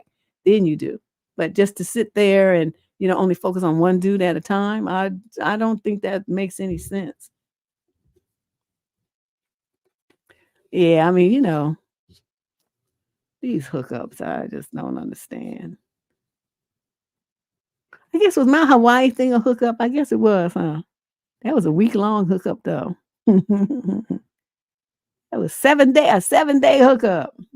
But I mean, essentially, that's because I knew I wasn't going to see him anymore after that. So it was what it was. Question number 20. This is a male in the 22 to 27 age group from Montreal, Canada.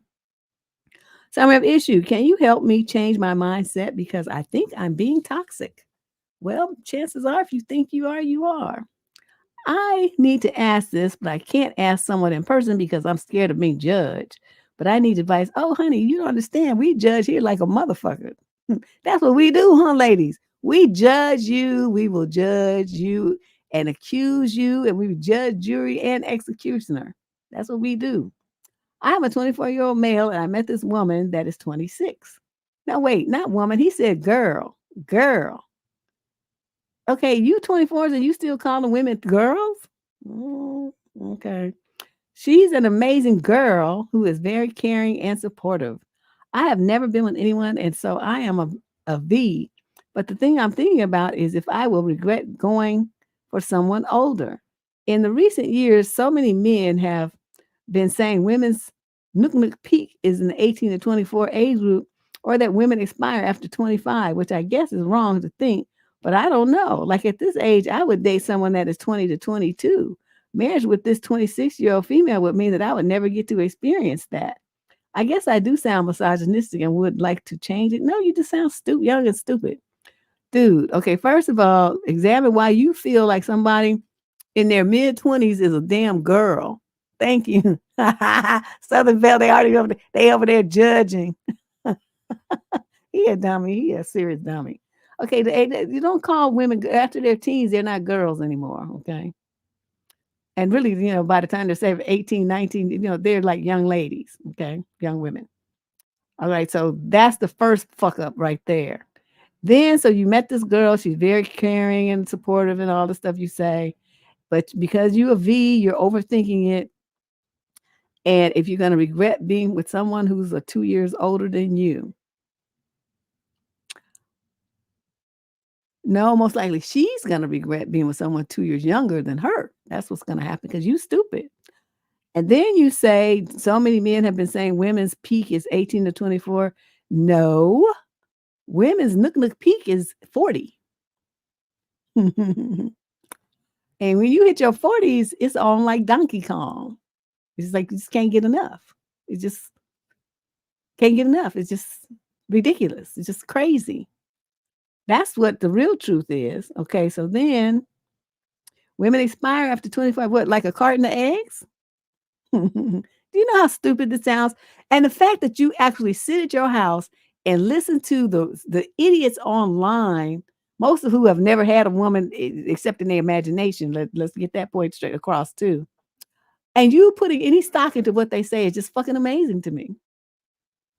I could see if all them dudes that spout this rhetoric were all happily married with wonderful wives and families and all that kind of stuff. But if you notice, they're all single. Ain't none of them even have a woman. But yet they telling you how to what you should do.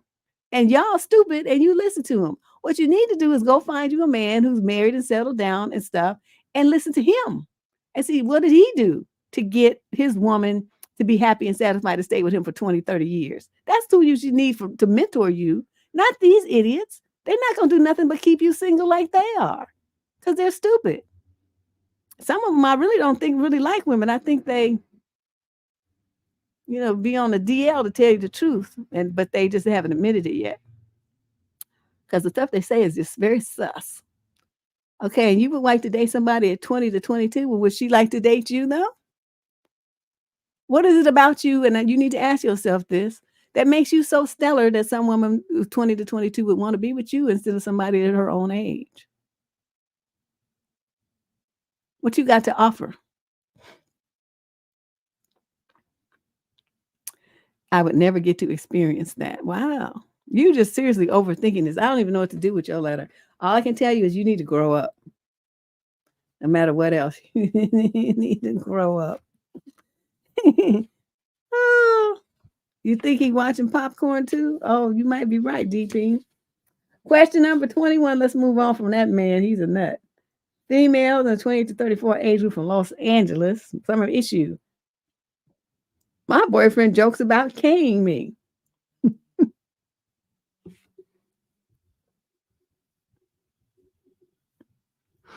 Whew, okay. Every week there's one letter that just sends me to the moon, and I think this is gonna be it. I don't remember all the details about the first time. The first time he joked about this, we were both really drunk that night. The next morning I told him how weird and not okay that was, and he said it was just a joke. I haven't made a similar joke until recently. We smoked and hung out in bed last night. We turned on this galaxy light thing, and he said it to just be red and black. And he said red is the best color. It's like the devil. I'm like the devil. It looks like blood splattered on the wall. And you didn't get up and run?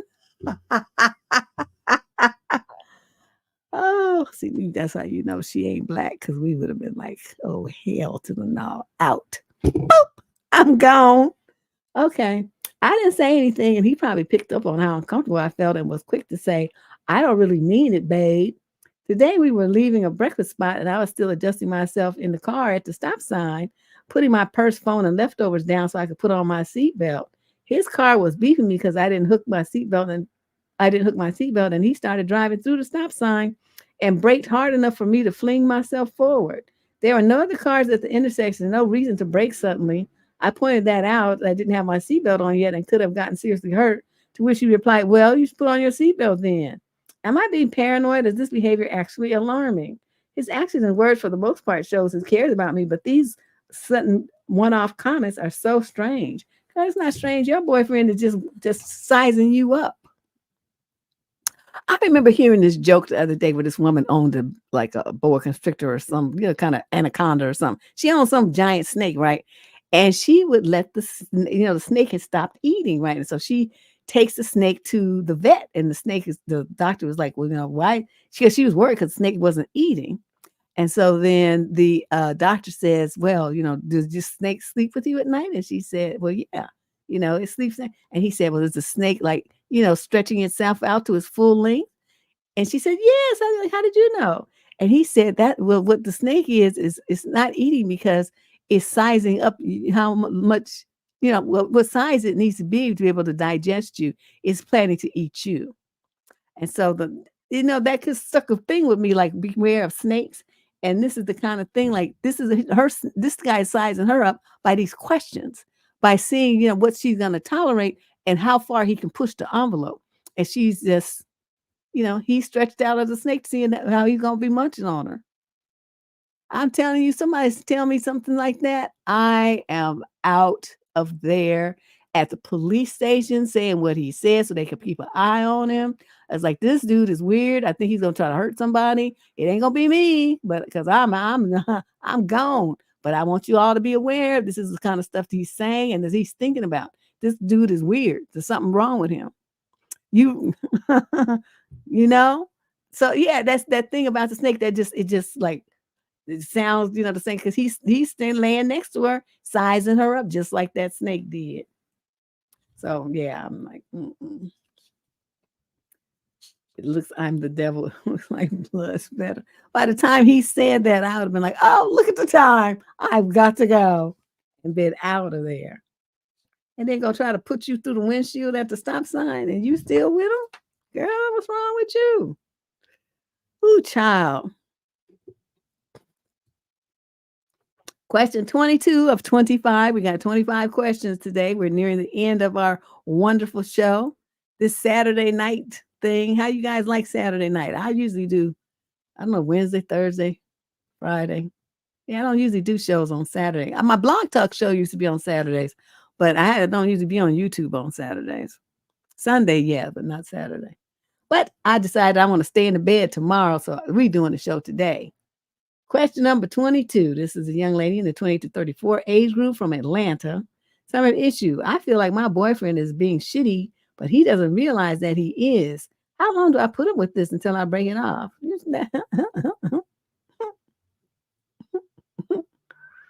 Oh, I don't do shitty, but let's see what you got to say. My boyfriend and I grew up in two entirely different environments. He grew up in a rough household, and he can say things that sound pretty mean to me. But when I tell him that I feel that way, he says he doesn't realize he's being shitty because that's just how him and his family spoke to each other when he was growing up. But his way of talking starts a lot of arguments because I think he's being shitty, and then he'll get mad because he's being because he's being mean for no reason. And it goes on and on. He says that he has a lot of things to unlearn and that it will take some time. But we've been together for a year and a half already, and it's still a problem. Have I given him enough time to try to improve this? Am I being unreasonable? He just thinks I'm overreacting, but I can't take getting spoken to in a shitty tone all the time. I don't feel like I'm asking too much to be spoken to in a kind way. I love this man very much, and I'm having a really hard time with this because of all the great things he has to offer. Well, I mean, but if it's making you feel bad, though, then that I mean, it's true how people grew up is a great influencer. Like in my family, like my daddy, my mother didn't really cuss. I don't think I ever heard my mother say was damn maybe one time in my entire life. But man, my father cussed. Everybody in my daddy's family cussed like a sailor. Oh my God. Like when you go in the house, they say, "Hey, motherfucker, what you doing?" I mean, that was like a greeting. Seriously, in my father's side of the family. So I mean, I'm cool with that. I mean, I don't like people greeting me that way, but I'm just saying they used to do that to each other, the siblings, my dad and his sisters and brother. But it just is what you can tolerate like that and what you feel sensitive about definitely is part of, how you were raised. And you were raised in a family where people didn't talk to each other that way, and he is, and so this is never going to work. He's not going to be able to unlearn that that's part of who he is as a person. The problem is you haven't accepted it. You keep thinking he's going to change. This is a grown ass man in the 28, you on the 28 to 34 age group. I'm assuming you didn't put his age, but I'm assuming it's pretty much the same. He may be older. Did you really think he's going to change the way he communicates? It's not going to happen. His best bet is to get with somebody like one of my aunties who, he would say some crazy shit and she would fire back on him and just light his ass up and then he'd be okay. But you're never going to do that. So you're going to continue to feel uncomfortable and that he's talking to you and being mean to you. And so I really don't understand how you can stay there. And this is an individual thing. It doesn't matter what nice things he does and says. If every time he opens his mouth, in a situation like this, it hurts you. You have some thinking to do. I can't make that decision for you. Yeah, people want to change grown folks. Grown folks don't ever change. Question number 23. This is a male in the 65 plus age group from Queens, New York. Summary of issue: back to work post disability pension. Oh, my disability pension runs out at age 65 and I can't make the bills on Social Security disability income alone. How does your pension run out at 65? Despite my continued disability, I have to go back to work. All my previous work has been in IT and information security. However, I will need either a seated position or a work from home position. I haven't worked a day in 18 years. Would I appreciate any ideas on what kind of jobs I might seek? You're in New York. I don't know. Here in California, we have what's called the Employment Development Department, and they work with people that have disabilities. So what I'm going to suggest, though, because every county has a social services department, reach out to them. To Area Agency on Aging is what usually handles those kinds of programs nationwide, and ask what they have available for people who are disabled but can do something, but they just need some accommodations. That's the term that you need to use. You need accommodations because of your disability. You have to sit. You can't, be bending around under desks and computers and stuff. You might be able to do like a help desk, something like that, where you talk to people on the phone, do things, on the network, on the computer. You could do stuff like that. So look into that and ask them for some help. They also have a federal program designed to get specifically for low-income seniors to get them back to work called what's the name of it? Anyway, the initials are SEP, Seniors Community Employment Service Program, maybe. But anyway, look that up, and that also is run by Area Agency on Aging, and they, you will get like a little bit of money while you go through the training program, so that might be immediately helpful for you as well. So those are but it's all gonna start with you making a phone call to the Area Agency on Aging in whatever county you in, and whatever county Queens, New York is, and get started on that on Monday morning. Okay, that should help. That should help. Well, let's look. He's in New York, though, Department of Fair Employment and Housing. I mean, they might do something, but since he's getting SSDI already, it seemed like that would have been presented to him. That's why I want him to go through the local government route, because they have the programs that are based in the community, whereas that's a federal program. The community-based programs are run by the Area Agency on Aging. Question number 24. This is a male in the 20 to 34 age group from Taos, New Mexico. The female, same age group. Some have an issue. I'm living with a single mother and her kids, and it's very challenging, and sometimes I just want them to get out. Okay, my girlfriend and I started dating about 18 months ago. I'm 31, she's 32. She's divorced and has an 8-month-old girl and a 4-year-old boy. Okay, I'm somewhat of a homebody, so I met her kids early. I've always liked kids. However, she did have a lot of emotional baggage. Her dad was an absent drunk, and the ex was a deadbeat with many issues. I saw those as red flags, but I really liked her and the kids and didn't let it stop me. But okay, so her and the kids moved in with me about 6 months ago. Okay, so you only been dating, what, let me see, 18 months. So that means you dated a year, then they moved in with you. The kids are beautiful, loving little rugrats, and they love me a lot. Okay, but the son is ADHD and can be extremely difficult to deal with. He's like a Tasmanian devil on speed. Ooh. Since they moved in, I started waking up an hour before I normally have to for work so I can walk him to the bus to take him to school while mom heads to work and drops the toddler off at daycare. During the week, as soon as I get home, my girlfriend is usually making dinner and I'll watch the kids while she does that. Then we clean up together and the kids ready for bed. This is no easy feat. Every night we spend nearly an hour trying to get the boy to stay in his bed. This can get tiresome and annoying. Plus, she has a very short temper and she gets angry easy. And if I don't do what she expects, I feel like any help I give her with the kids is in fact help. It's not my job or responsibility. However, she would get mad at me and start yelling if I'm not up to help her get her kids ready in the morning. Or if I want to sleep in a little late on the weekend, she has to get up with the kids by herself and forget about ever coming home from work to just relax or helping with the kids. Okay, she's not the neatest person. He just wrote a lot. They got a maid to help out with that issue. Okay.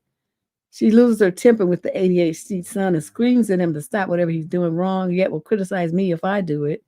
I feel sometimes that I'm taken for granted and not given the credit I'm due for helping her out, especially with such a difficult child. Sometimes I really feel like saying, fuck it, and I'm out. Good luck on your own. But we really do love each other. And with the kids, I can't just walk away without it being a very good reason. It's a conflict I can't seem to resolve easily. I'm being selfish for not wanting to help sometimes or not feeling like it's my responsibility. Is she expecting too much of me? Well, this is the question here. You let them move in and y'all dating for a year and a half. Do you have any intention of marrying this woman? If you don't, I mean, you may never have or change your mind after you living with them. But anyway, whatever the motivation is, if you don't have that desire, then the best thing for you to do is tell her to start looking for a place to move because this ain't working out. As much as you love her and stuff, it's just too much. She's putting too much demands on you about her kids. Because, the bottom line is it is help. You're exactly right. It is help. Just like if I was with a man and, he had kids and I helped out here and there, but don't be expecting me to do that shit because it's not my job. I ain't their mama. I'm here for the fun part, sir.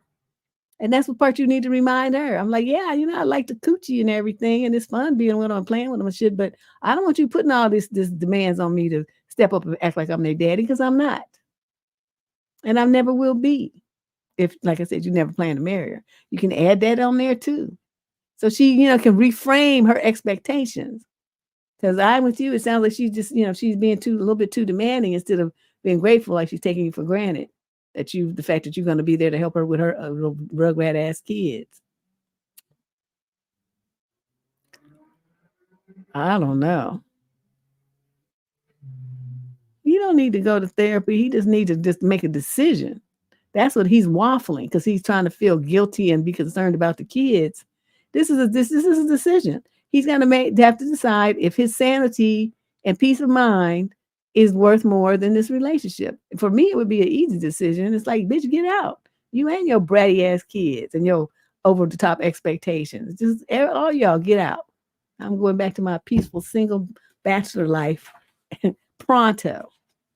But yeah, I mean, it's hard. That's why it's really important. These people have all these special needs kids and stuff like that. It's like, you better get them little motherfuckers on some pills because ain't nobody going to be bothered with them.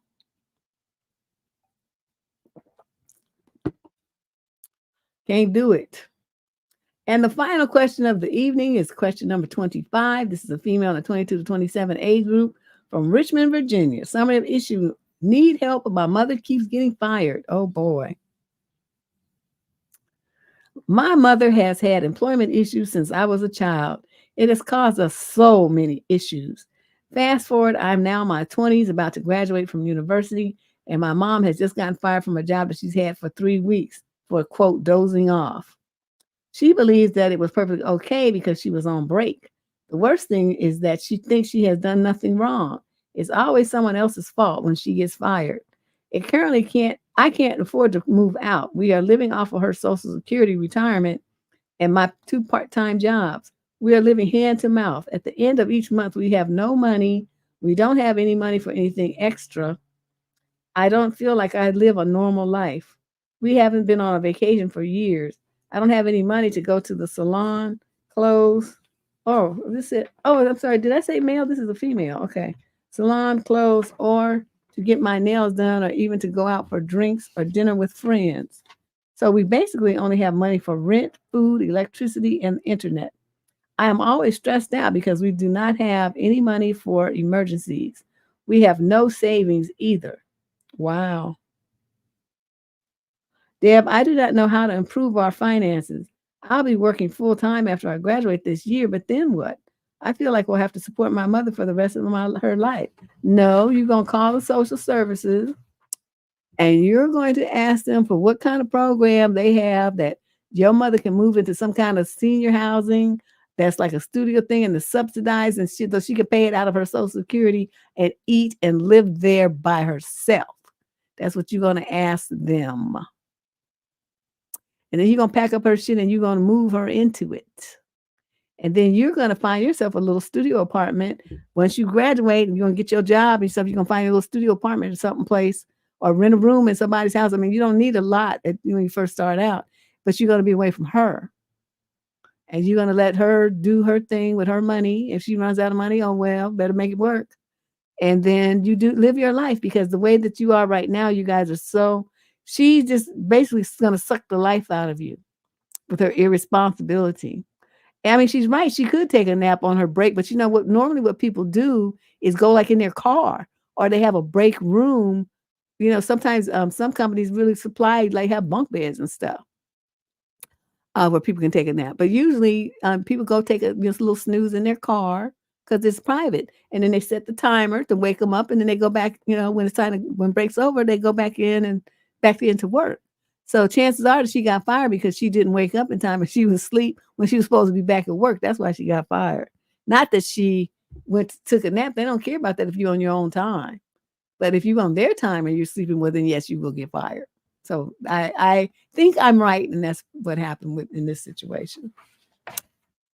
Wow. But for her, she's kind of old for to be acting like that. So poor young thing. She got a dusty ass mama. That's how does it feel to have when your parent is dusty? That's terrible. I don't even know what to say. Anyway, that is the conclusion of this show. Hopefully, I won't have any crises coming up and can finally have a show on Wednesday. That would be nice. If not, I don't know. Might just, do it on Saturday again. I seem to have more energy. I get to take a nap and lounge around and, during the week, I'm just so busy. It's just horrible. And racing in traffic and stuff is just awful. So it's compromise, y'all. I'm sorry. But yes, thank you. I'm glad you guys made it. And I was really surprised. A lot of people were free on Saturday evening at 4 p.m. But this was fun. I'll see you guys soon. And if you have a question that you want to get answered on an upcoming show, look at the show description down below or navigate to Debsterism.com. There's the form there. Just fill it out and press submit. And then those questions will be put into the queue for consideration for an upcoming show. All right. Thanks, you guys. See you soon.